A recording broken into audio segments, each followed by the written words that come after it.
Eu, Cadu DC aqui no Escola para Médio. Tudo bom com você? Comigo tá tudo bem. Comigo tá tudo belezinha.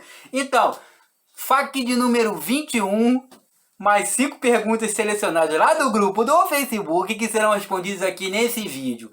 Fica com a gente até o final, que tem muita informação boa aí para ser repassada.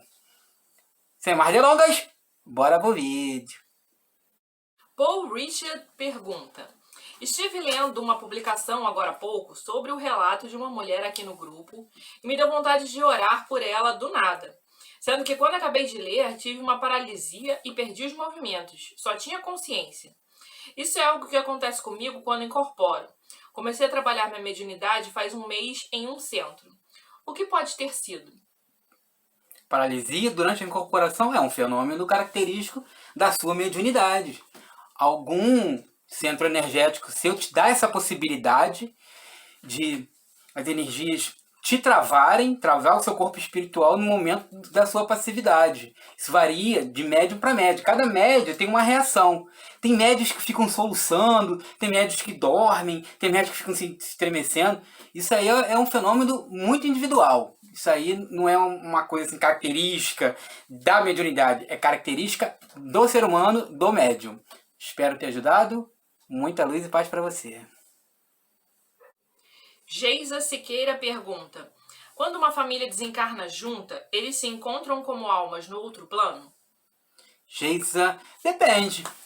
Depende da sintonia. Aqui na Terra tá todo mundo misturado, junto e misturado, tá tudo embaralhado. Aqui tá o bom com o ruim, o pensador com o não pensador, tá o trabalhador com o vagabundo, tá tudo misturado. Lá no plano espiritual é por sintonia vibratória.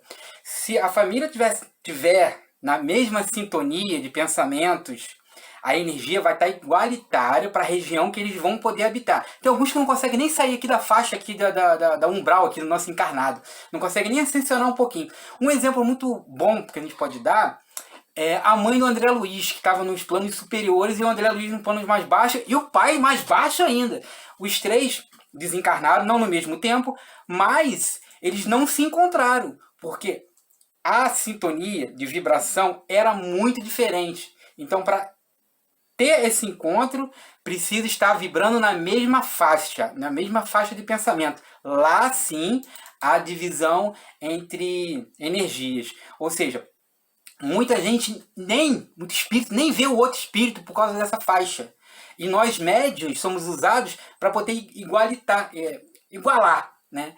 Porque nós temos a mesma faixa, muitas das vezes, de vibração na carne, do que o espírito que está pensando ainda na matéria. Espero ter ajudado. Muita luz e paz para você. Alegra Santos pergunta: semana passada, meu gato teve uma crise renal. Ficou 3 dias internado. O veterinário, então, me disse que não teria mais jeito e me pediu autorização para eutanásia. Eu disse não. Trouxe para casa e fiquei ao lado dele até o fim, dizendo que o amava. Ele se foi de uma maneira dolorida e triste. Por que esses seres tão puros se vão assim? Existe socorro no plano espiritual para eles? Eu não consigo aceitar a partida dele, o sinto em todo momento. Como é o plano espiritual para animais? Muito bonito a sua atitude em amar os animais, em ter esse carinho. Muita gente vai pré-julgar a sua atitude da eutanásia, mas a questão não é essa. Eu não vou responder nada disso.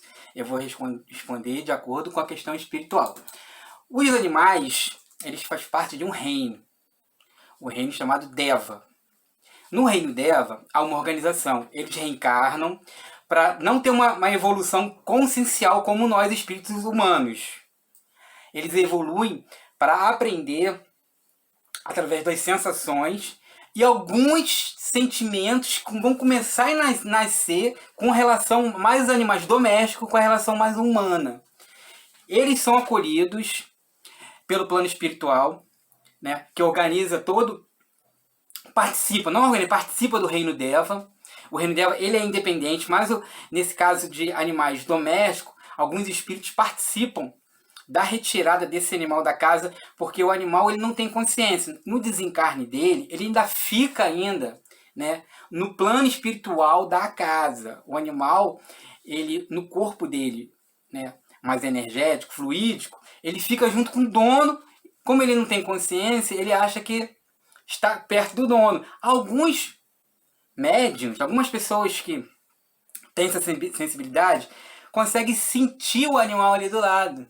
Até ele mesmo passando parte do corpo dele na pessoa. E durante o sono se reencontram, porque ele está ali. Mas ele fica um tempo, o plano espiritual deixa para ter esse luto. Porque a perda de um animalzinho é muito dolorosa. É muito parecido com a perda de uma criança.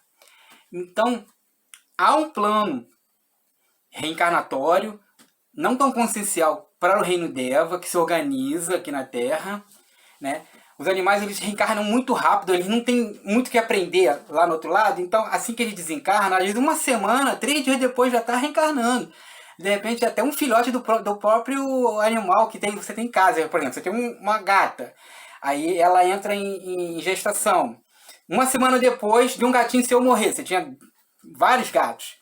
Então, um gatinho que está ali pode ser o mesmo gato que se foi, porque é muito dinâmico. O reino Deva, ele veio aqui para a Terra para participar da sua evolução. Ele não veio para servir o homem que come o animal, escraviza o animal, usa o animal para o seu abuso. Mas ele veio para a Terra para evoluir junto com os seres humanos.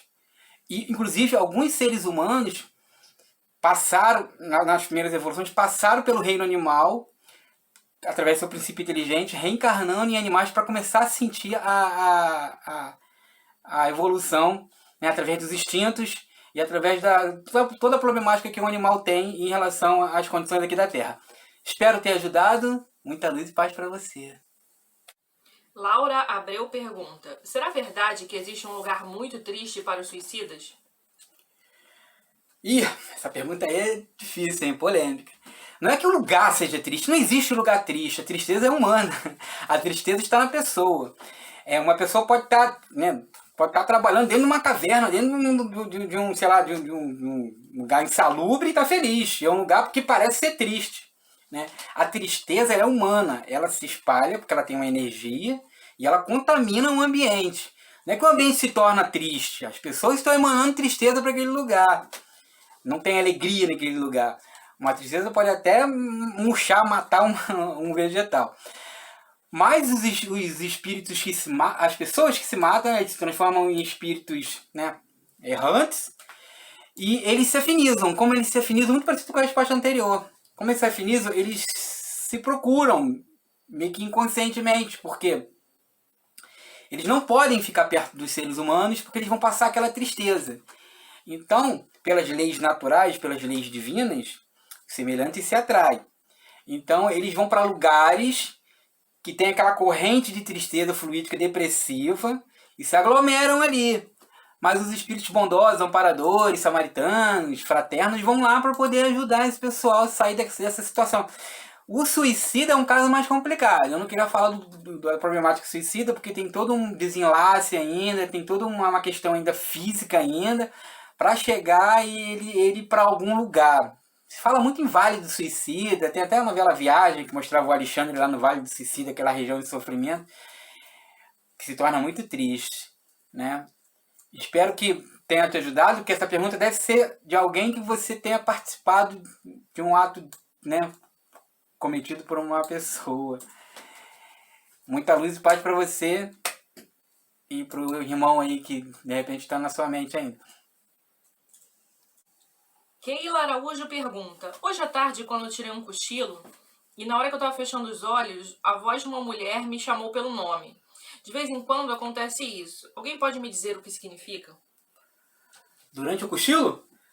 Durante o cochilo é o desprendimento do corpo espiritual do corpo físico, né? A aura se expande, a gente chama isso de balonamento, o fenômeno, e você, durante o cochilo, você tem acesso, ainda está muito preso à matéria, mas tem acesso ao mundo espiritual. Se você ouvir uma voz, o seu ouvido espiritual acessou o fluido cósmico universal daquele ambiente, onde pessoas conversam, espíritos estão ali e de repente alguém chamou pelo seu nome.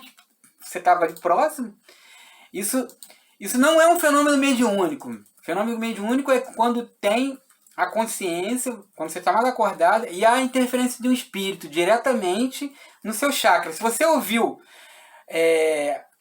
alguém nesse plano, é porque você estava fora dele, mais anímico, mas um pouco fora dele, baixou essa vibração por algumas ondas cerebrais mais baixas, que remete a esse comportamento no plano espiritual, de ouvir coisas, ver coisas, sentir coisas, mas é uma projeção muito ainda você estava saindo do corpo. Para quem não estuda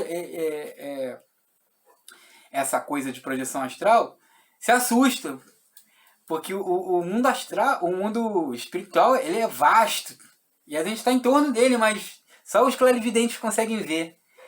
Então, sim, você ouviu alguém te chamar, mas não se assusta não, que isso é muito comum. Há mais desencarnados na Terra do que encarnados. 2/3 estão do outro lado. 1/3 está aqui. Espero ter ajudado. Muita luz e paz para você. Chegamos mais no final do FAQ de número 21. FAQ bem legal. Deixar aqui um recadinho para a galera. Projeto Terapeuta em Andamento. Muita gente me procurando. É um projeto fraternal. Eu não estou pedindo nada além do que a pessoa possa ajudar o grupo. Porque a gente tem todo o equipamento tecnológico para poder sustentar. Eu não vou mostrar agora porque meus filhos estão usando. A gente tem computadores, a gente faz vídeo, a gente tem... Olha só, olha a condição da situação da pessoa aqui, ó. Tá quebrado, a gente usa essas luzinhas aqui, tá até segurado aqui com durex. A gente filma no celular. A gente usa internet de boa conexão. E a gente está sempre moderando. Então o projeto é um projeto para ajudar o grupo, ajudar aqui o pessoal que criou o grupo e ajudar os terapeutas a fazer o seu trabalho. Mas a nossa condição foi que eles também abrissem espaços para atender de graça. Então, é um projeto fraterno para todos se beneficiarem. Não tem, assim, objetivo de ficar pedindo dinheiro, não tem objetivo de o terapeuta ficar fazendo lista de clientes, nada disso. É um projeto para ajudar uns aos outros. Quem puder ajudar, ajuda com quanto pode, né? Acima daquele valor de R$10, porque fazer um pix de R$1,99 é estranho, né? Então a gente pede um valor mínimo ali que não machuca ninguém. E em contrapartida, o pessoal do grupo também recebe, né, desse terapeuta uma parcela, uma cota do seu atendimento grátis, para quem não pode pagar, óbvio, né? Quem pode pagar e ele trata com a pessoa, que muita gente tem condição e pode arcar lá com o trabalho do profissional. Então o projeto terapeuta está em andamento. Quem é terapeuta e não pode usar, pode continuar mandando essas publicações normais, mas não pode fazer propaganda do seu trabalho, porque aí atrapalha o trabalho da outra pessoa que está apoiando o grupo. A gente pede essa compreensão. As publicações que tem link, muitas publicações a gente só aprova, às vezes, uma publicação ou duas de mensagens assim mais espontâneas, mensagens que vão agregar, mas há outras mensagens que pessoas colocam para poder fazer autopromoção do seu trabalho, de páginas, de Instagram, de YouTube, usando aquela mídia para poder promover o seu trabalho. A pessoa não tem intuito de ajudar, ela tem intuito de melhorar os seus ganhos financeiros. A gente percebe isso, né? Então espero que todo mundo compreenda, espero que estejam gostando do grupo e bola pra frente que amanhã tem mais FAQ.